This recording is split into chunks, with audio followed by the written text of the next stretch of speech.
ज्यादा सोचना या फिर ओवर थिंकिंग। दोस्तों, एक ऐसी बुरी आदत है जो अगर सही समय पे सुधारी नहीं गई तो आगे चलकर इंसान को बहुत परेशान करती है। मानसिक ही नहीं दोस्तों, ये शारीरिक बीमारियों की वजह भी बन जाती है। आइए इसे एक कहानी के माध्यम से समझने की कोशिश करते हैं। माधव दिल्ली की एक पॉश कॉलोनी में रहता था। वह पुरानी यादों को ना भूल पाने और एक ही बात को बार बार सोचने की आदत से परेशान था।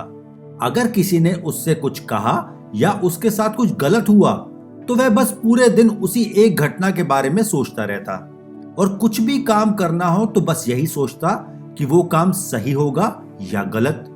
अगर गलत हुआ तो क्या होगा और सही हुआ तो क्या होगा, बस इसी उधेड़ बुन में ही लगा रहता।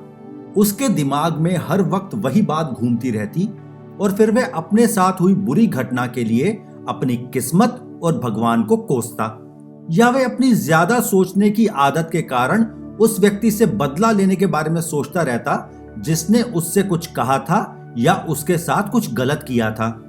उसके ना तो लोगों से अच्छे संबंध थे, ना ही वह कोई काम अच्छे से करना जानता था। वह हमेशा तनाव या मानसिक अशांति की स्थिति में रहता था। उसकी ये हालत देखकर एक मित्र ने सलाह दी कि एक भिक्षु से मिले जो कि बौद्ध मठ में रहते थे। वह उसकी इस मानसिक समस्या का कोई ना कोई समाधान जरूर बताएंगे। माधव भिक्षु के पास गया और उसने अपनी समस्या बताई कि कैसे वह बार बार एक ही घटना के बारे में सोचता रहता है और कुछ भी नया काम करने से पहले बस सोचता रहता था कि इस काम का नतीजा क्या रहेगा। माधव की समस्या सुनने के बाद भिक्षु वहां से उठकर मठ के अंदर चले गए। भिक्षु जल से भरा गिलास लेकर वापस माधव के सामने आए। भिक्षु ने माधव से पूछा, बताओ गिलास का वजन कितना है? माधव ने कहा, मैं ठीक ठीक तो नहीं बता सकता, लेकिन इसका वजन ज्यादा नहीं है। अब भिक्षु ने गंभीरता से कहा, मेरा सवाल यह है कि अगर मैं इस गिलास को कुछ देर तक ऐसे ही पकड़कर रखूं तो क्या होगा? माधव ने उत्तर दिया, कुछ नहीं होगा।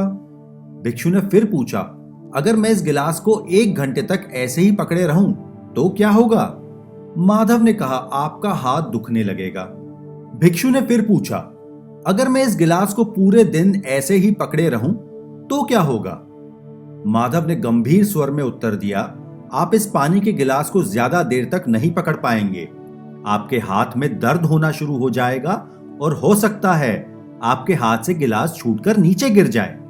भिक्षु ने मूल्यांकन किया और कहा, बहुत बढ़िया, लेकिन क्या इस बीच गिलास का वजन बदल गया? माधव ने कहा, नहीं, वजन तो नहीं बदला।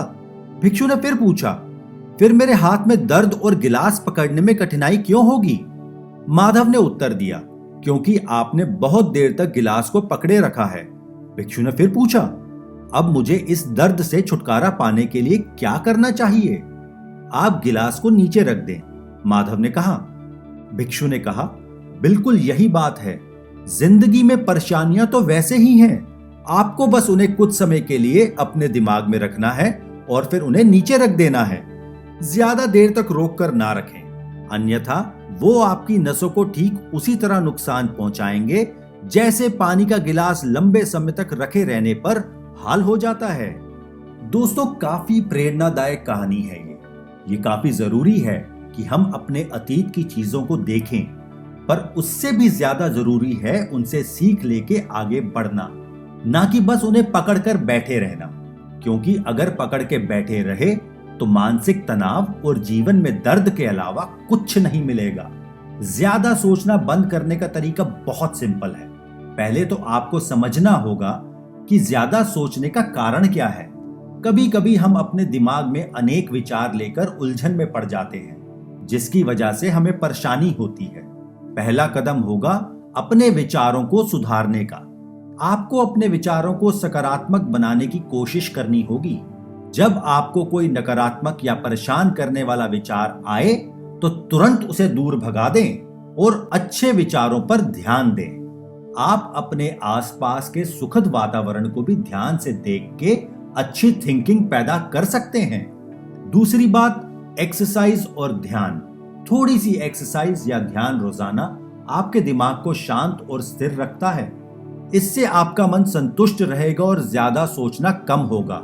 एक्सरसाइज करने से हमारा शरीर कुछ ऐसे हार्मोन पैदा करता है जो तनाव को कम करते हैं।